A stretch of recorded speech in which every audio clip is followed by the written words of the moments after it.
Have you ever been told that you don't use your legs properly in your mechanics? If so, this video is for you. We're going to debunk a lot of the misconceptions and myths around an efficient lower half and efficient lower half mechanics. We're going to be talking about the hinge, what it means, what it doesn't mean, what a lot of people get wrong about that term. We're going to talk about how to actually feel a load in your lower half. We're going to talk about what your own unique hip anatomy actually means for the positions and your own unique mechanics. We're going to talk about the idea of a vertical shin and why this isn't necessarily the best way of conceptualizing how to load the backside for a lot of pitchers. And if you stick around to the end of the video, we're going to be breaking down a number of feels and drills and some different things that you can incorporate into your own training to help you better utilize your lower half on the mount. But first, if you're not familiar with Tread, my name is Ben Brewster, co-founder of Tread Athletics. Since 2015, we've coached over 7,000 high school, college, and pro pitchers.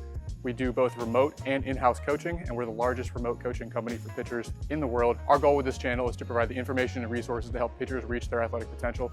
If that sounds like something you're interested in and you're not already subscribed, go ahead and hit the subscribe button down below, and let's dive in. And first, I want to clarify exactly how important this component of the throw actually is.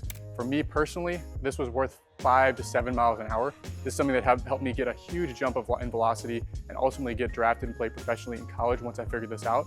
And once I was ultimately throwing in the 96, 98 mile an hour range, and I did end up having 3 hip surgeries and wasn't able to end up getting in that load after my injury history, I dropped all the way back down to 90, 92 when I wasn't able to find this load. So this is an extremely important component of the throw that can be worth 5 to 7 miles an hour for a lot of guys. And 2 other notable examples of some pros that we worked with, you've probably heard of. Cole Reagans, we helped him go from 92, 94 to touching 101 miles an hour.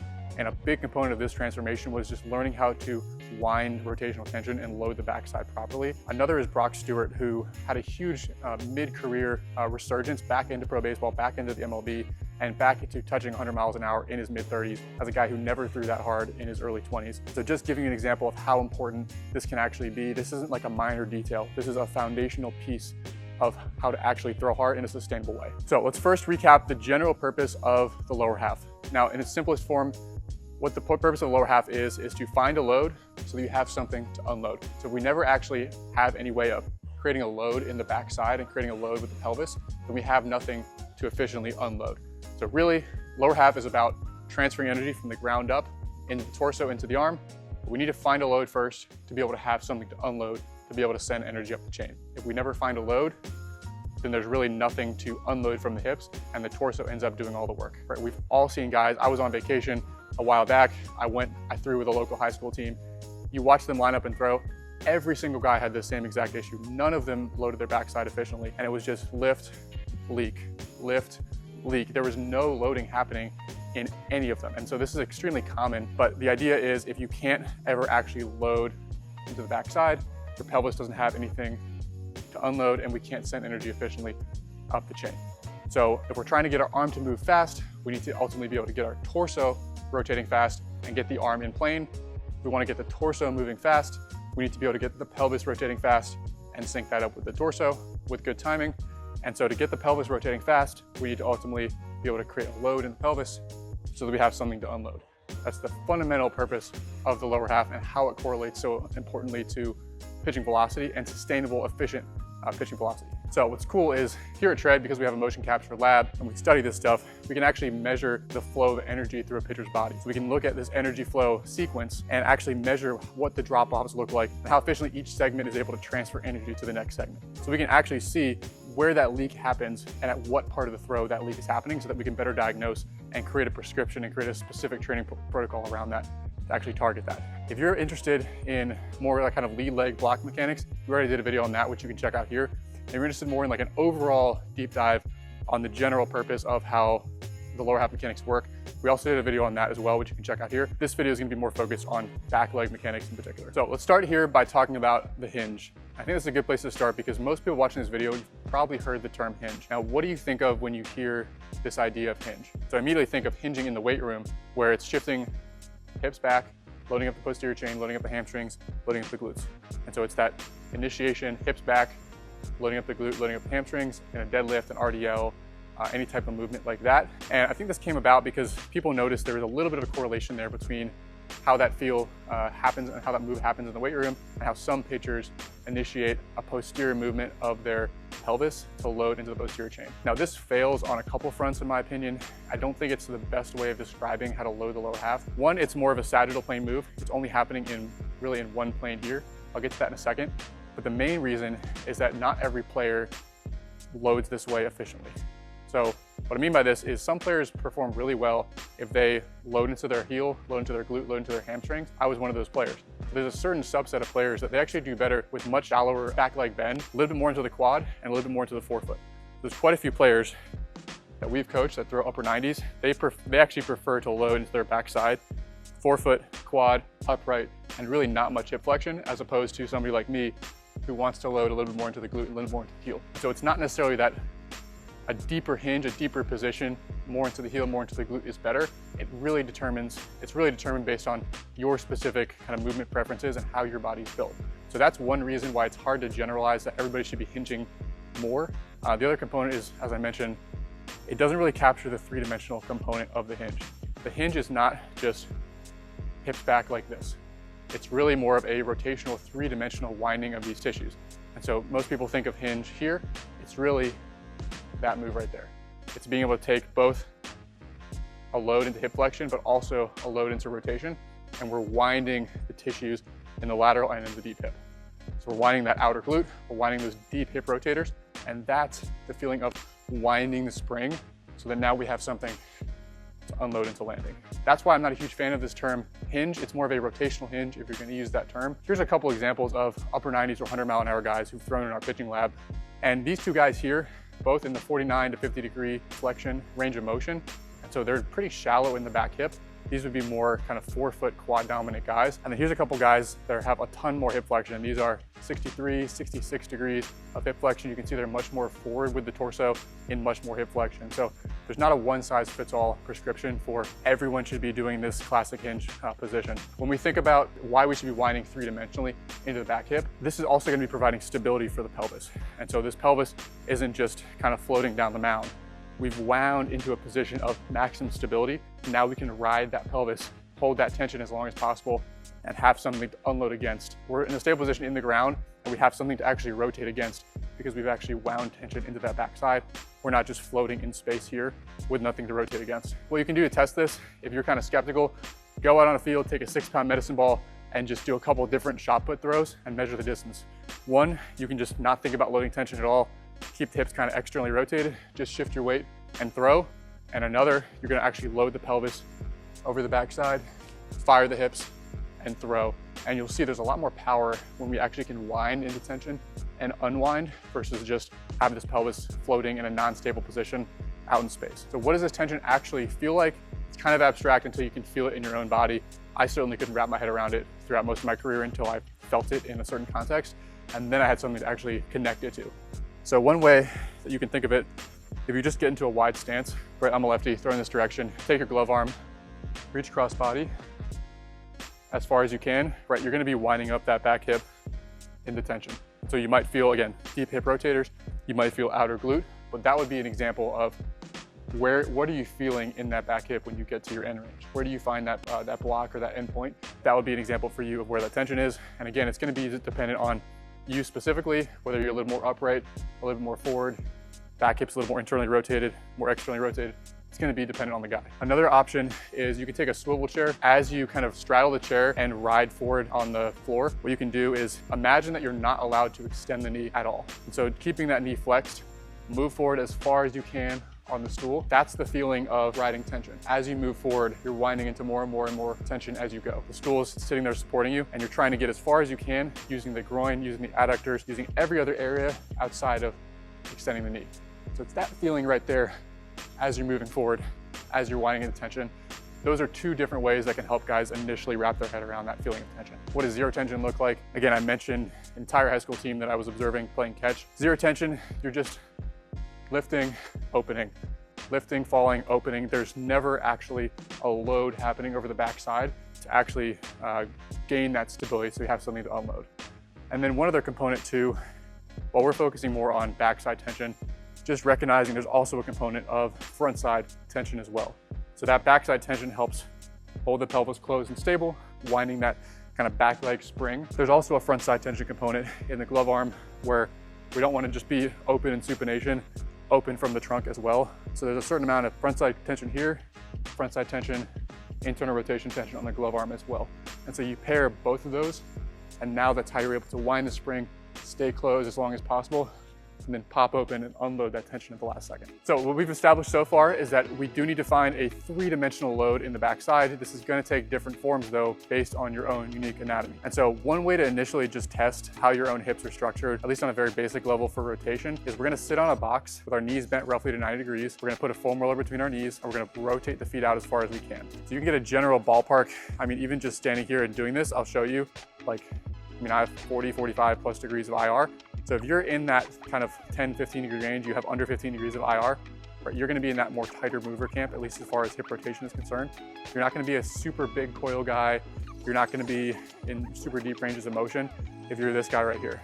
Now, if you're in the kind of 30 degree range, 15 to 30, that's gonna be somewhere in between. If you're over 30 degrees of hip rotation, you have a lot of range to work with. You're gonna be in that more mobile camp and have more potential movement options available to you. And so recognizing there are gonna be some different strategies depending on which camp you fall into. If you have a lot of range, there's different options.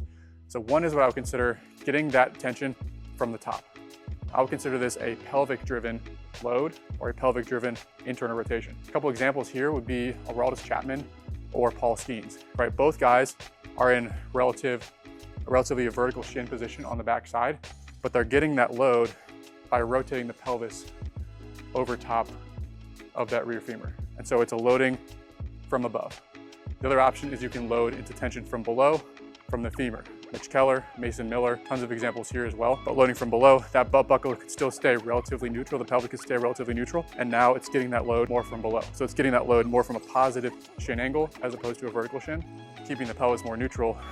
And again, still winding into tension, it's just getting it from below versus getting it from above. Obviously, there can be a combination of both as well. If you're in that tighter mover camp, this would be somebody like a Justin Verlander. So if you're right here, right, you're not gonna be able to get these crazy positive shin angles. You're not gonna be able to get these crazy coils back here.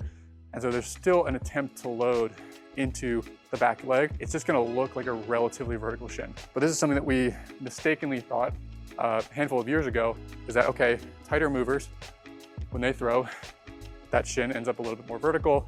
That lead leg tends to clear a little bit more because they don't have the range to like get here. And so we thought, well, let's just coach these tighter guys to like spread the floor and get here. What we found is that we had a handful of guys who, hey, it looked good on video, right? It looked good when we told them to keep that knee back, clear that front side, but they actually threw 3, 4, 5 miles an hour harder in some cases. When we still took that away and said, I still want you to get into a load. I still want you to think about loading it to the backside, just knowing that for these tighter movers, that load might just be that. It's not gonna be here. It might just be that because they run out of room really fast. There's still an attempt to load. Ben Heller, Matt Marsilli, I can give you a number of examples of guys that went from low 90s to mid to upper 90s simply by making that tweak and that attempt to create internal tension, even if on video it still ended up looking relatively vertical on the back shin. And we're just recognizing what I've gone through here is relatively technical, but this actually can clean up a lot of other issues down the chain. If you can load properly to the backside, wind that back hip spring, now you actually have something to unload. That's now when you can create separation without even thinking about it. That's now when that lead leg is gonna extend without even thinking about it, because as that hip pops through, it pulls that knee into extension. That's when the timing starts to clean up without even thinking about it. So a lot of the issues downstream can be addressed from that initial move and that initial load into the backside. You don't have to worry too much about the lead leg. You don't have to worry too much about creating separation if you get some of these initial moves right. Another consideration is the timing of when you load into this tension and when you load into this rotational hinge or back leg load. So a couple examples of guys who preset this tension, some tread guys. One is Clay Holmes. And if you look at how Clay Holmes comes set, right, he's actually starting by presetting tension in that back hip. And then as he lifts, he holds on to that tension and then he rises as far as he can. So he's already starting in that tension, he's holding on to it, and then he's unloading it, giving him something to kind of unload the springs into landing. Will Vesta is another guy who has some degree of kind of preset there as he comes set. Other guys will get that tension more in peak leg lift. And so they're not necessarily presetting as much as they come set. Some guys are totally relaxed when they come set, but Josh Hader, another tread guy, is getting that tension at peak leg lift, using his leg lift to create that coil, and then riding that coil backwards as long as he can before unloading. So that timing can be more peak leg lift, it can be more preset. It can also be as you move forward, you get into that. So I mentioned Cole Reagans, and he's a guy, here's a feel that we had him working on a couple years ago. But you see as he moves forward, that's when he's focusing on getting into more of a load. And that was his kind of feel versus real thing as well. So the timing will be different, but ultimately it's all the same principle of eventually you need to find a way to load into that stable position of tension, so you can pop the hips through into landing and initiate that chain reaction up into the arm. The exact posture, positions, timing, going to be dependent on your own unique anatomy. How much coil, how much rotation, how much knee flexion, if you're in the forefoot, if you're more in the heel, those are all going to be a little bit different. And it's why you see such a wide range of styles at the big league level, still eliciting 95 to 100 miles an hour. As far as my personal experience and what I feel / felt in my hardest throws when I was 98 miles an hour from here, roll-ins were kind of my key. And the purpose of a roll-in is not the cheat separation as I've talked about before. The purpose of a roll-in is actually to bias the back foot, the back leg into internal rotation, so that as you load, you've now wound the back leg from below into more internal rotation. That's it.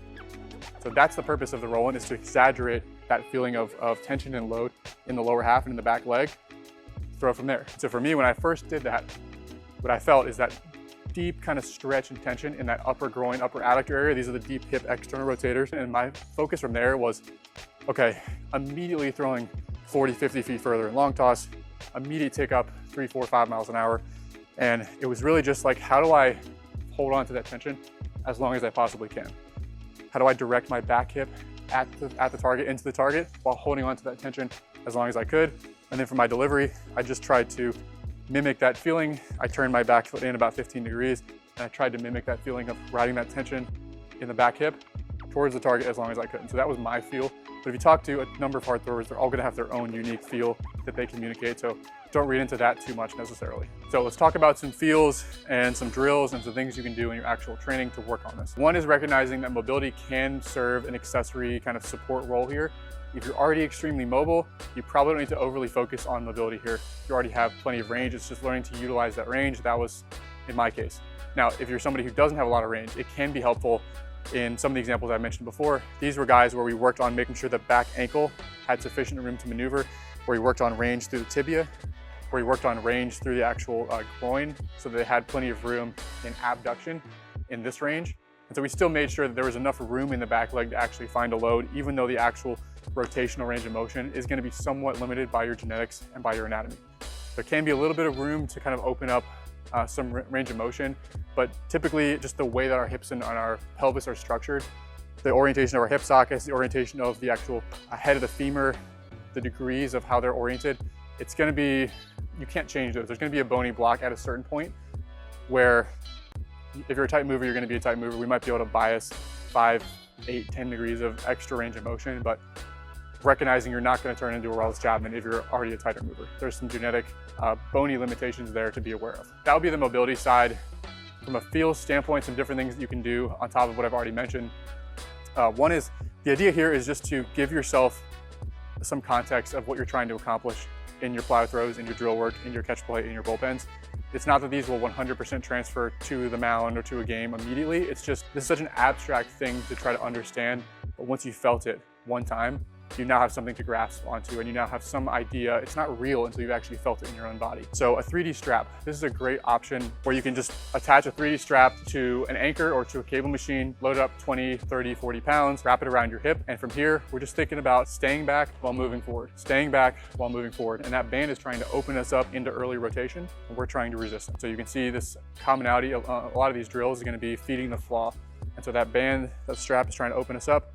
We're trying to resist that while moving forward. And you'll notice this has a lot of similarities to how hitters load, to how you load in a swing, to how you load in a golf swing. So there are a lot of similarities in terms of how to load into the ground across a number of different sports and positions and movements. Second option here would be the sliding hinge drill. The idea here, when I originally came up with this, was find a way to work through that stride or linear move load position in slow-mo. Because if you just go up into a wall with something like a Hershiser drill, that never worked for me in college. I never could wrap my head around it, just jamming yourself into a position and just holding it statically. I could never get in and out of that position when I went to try to go throw. The sliding hinge drill is an idea where you take a slider, you have a little bit of friction on the front foot, but you can still ride the center mass forward. And as you ride the center mass forward, you're able to feel feel that move in slow motion and feel the tension building as you move forward. So this is really good with a slider. You can also take the front shoe off and do this in socks on a turf mound. There's a few different ways to actually do the drill to work on loading into that feeling of tension in a little bit slower tempo. Adding bands, so wrapping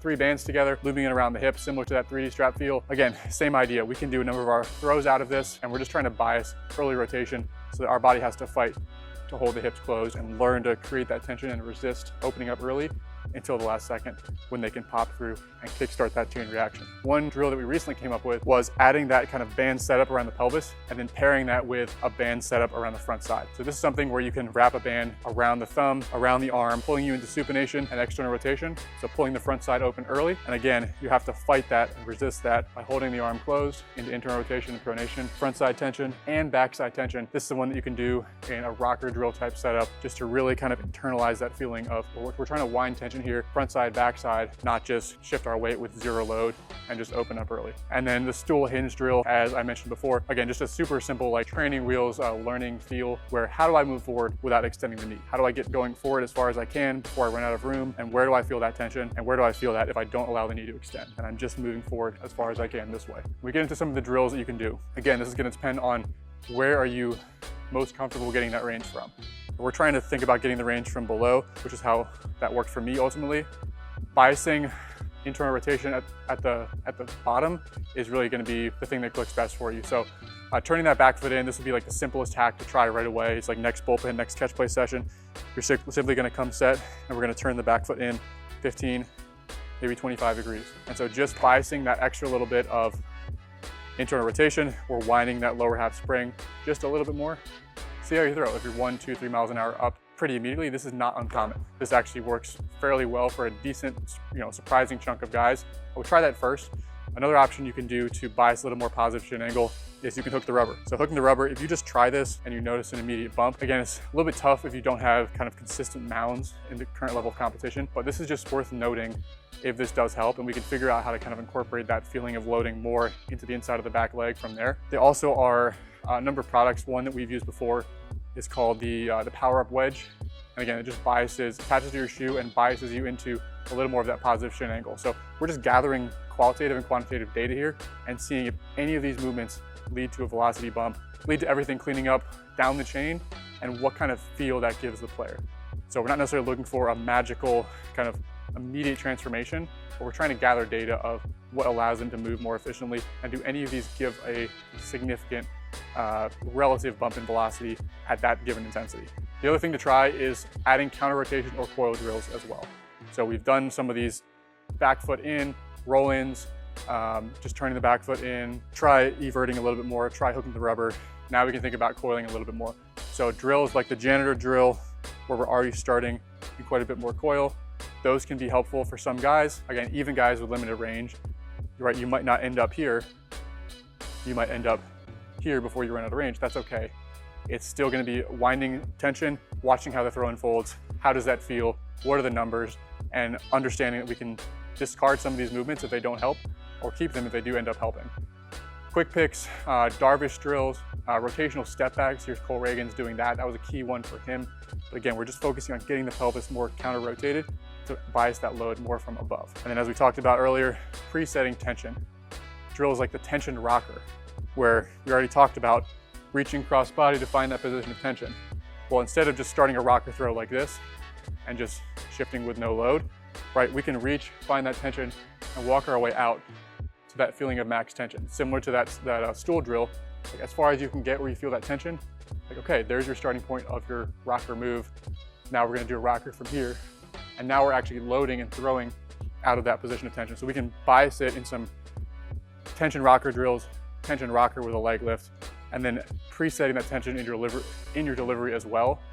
There's a ton of different options here. The idea is just, can we bias this from below, from above, and start to incorporate that into our daily routine until it begins to click and sync up in our overall delivery, transfer that to our bullpens, and ultimately transfer that in games with a hitter, umpires, and be able to do that under pressure. So I've thrown a lot at you, but hopefully you understand and recognize that this is one of the foundational mechanical principles to understand and feel in your own delivery. Now, you may have already felt this a long time ago and never had to think about it. Some youth players, little league players will find this when they're 8 years old and just moving athletically, organizing themselves efficiently. Don't ever have to think about it, don't have to train it. But if it's not you, you can use a little bit of help. Putting yourself in positions, in environments, in training situations that encourage your body to load and find these more efficient positions can be extremely, extremely helpful. And just understanding the concept in general and what you're trying to accomplish and achieve in your delivery can also be really helpful. And this is something that Brock Stewart said was paramount in his understanding. Is it wasn't just like doing a drill, it was the understanding of what he was trying to accomplish that then led him to get more out of the actual drill work and throwing that he was already doing on a daily basis. And that becomes a self-perpetuating cycle from there. If you want more guidance, if you want a little bit of clarity on your own mechanics, your own delivery, we're happy to help. Our job here is to take the guesswork out of your training, out of your preparation, providing year-round support and team in your corner to guide you through the process every step of the way, regardless of where you're located in the world or in the country. So interested in learning more about that, click the link below, book a call with our team. And whether or not you decide to train with us right away, like this is a call to just learn more about our process, see how it would work in your own situation, and let us point you in the right direction at a minimum. On top of that, if you guys have questions, comments about this specific video or ideas for future videos, drop a comment down below. We'll read through all of those. And thanks for watching. See you next time.